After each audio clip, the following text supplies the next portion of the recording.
भारतीय वजीर आजम नरेंद्र मोदी की रूसी सदर प्यूटन से मुलाकात।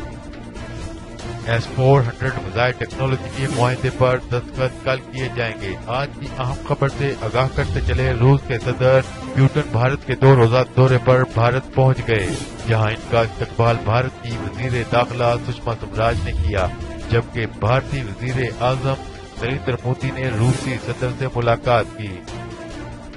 मीडिया रिपोर्ट के मुताबिक भारतीय मीडिया का कहना है कि दोनों ममालिक में $5 अरब से जायद के S-400 मिसाइल सिस्टम मुआहदे का इम्कान है। दफाई, जोहरी तवानाई, खलाई और मैशत के शोबे में 20 मुआहदों का इम्कान है।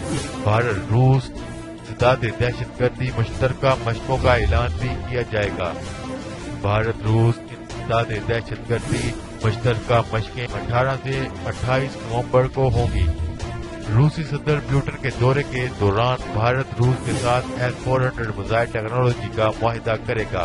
अमेरिका भारत को रूस के साथ मुआहदा न करने की धमकी दे चुका है। अमेरिका की जानिब से बयान में कहा गया था कि भारत ने अगर रूस के साथ किसी भी किस्म का कोई भी मुआहदा किया तो पाबंदियों के लिए तैयार रहे।